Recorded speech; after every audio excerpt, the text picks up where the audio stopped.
Home sweet home. Edan Alexander is toasting to his freedom in his first social media post after spending 600-plus days in Hamas captivity. You can see him wearing the Star of David necklace there. We've learned it was gifted to him by Special Envoy Steve Witkoff.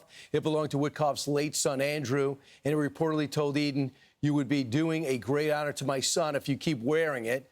Meanwhile, Israeli Defense Forces spokesperson Doron Spielman joins us right now.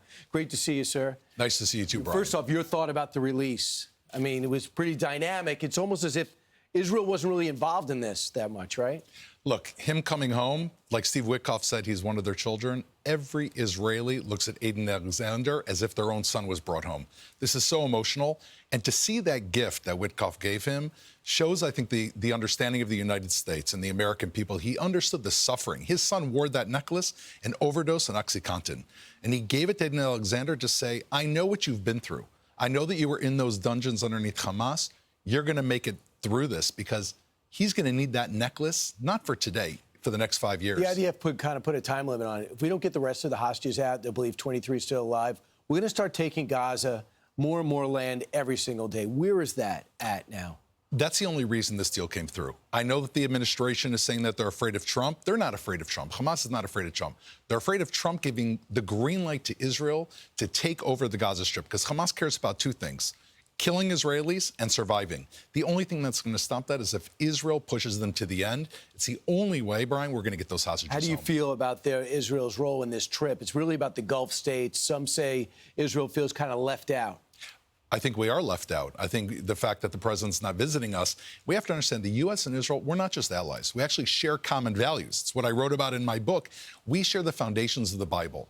These countries that are coming and going, they're opportunistic. In fact, Qatar, where the president is right now, they house Hamas's leaders, and they teach an ideology that says that there was no Bible in Jerusalem. Muhammad was the first person in Jerusalem. I face this every day in the city of David, attacks by Qatar, by Hamas. And so the very foundational values of the United States are rejected by Qatar. We have to be extremely careful with what we're doing here. In your new book, The Untold Story of the Rediscovery of the Ancient City of David in Jerusalem, where do you go to get your new news, and where do you go archaeologically and what do you discover? I go 7 stories underneath the ground. In Jerusalem, we're outside the walls of the old city. We found the actual city. We dig deep beneath the ground down to the bedrock of Mount Moriah, which is the actual mountain Abraham used to bound Isaac. And that's where we uncovered right now the Pilgrimage Road. It's unbelievable. The place where Jews, non-Jews, early Christianity, they walked up to the Temple Mount. And there, Brian, we found actual coins that say on them, for the freedom of Zion. And the problem is, for Qatar and for Hamas, those coins that said for the freedom of Zion were minted 600 years before Muhammad.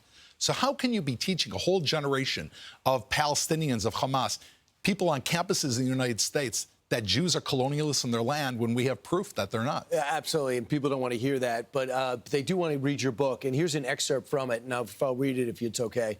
On October 8th, this is your reflection in the aftermath. The day after the Hamas massacre, I was in military uniform, standing on the southern border with Gaza, on an empty highway near the Israeli city of Sturdad.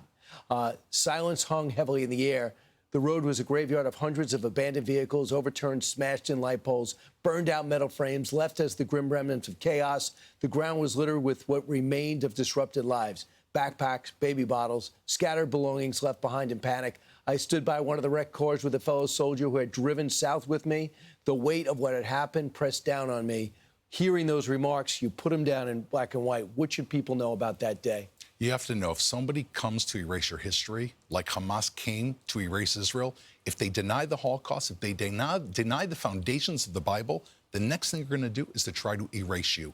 As I stood on that street, I realized I had already started writing the book. Why didn't I wake up? Why didn't I realize where this would lead? We should have known.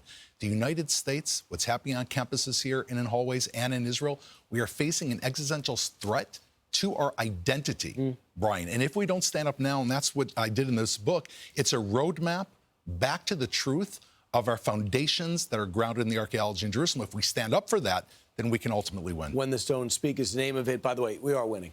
Thank God. And there's a huge pushback everywhere. Thanks so much. Congratulations. Thank you Great very much, you. Brian. Great to see you. Meanwhile, keep fighting. I'm Steve Doocy. I'm Brian Kilmeade. And I'm Ainsley Earhart. And click here to subscribe to the Fox News YouTube page to catch our hottest interviews and most compelling analysis.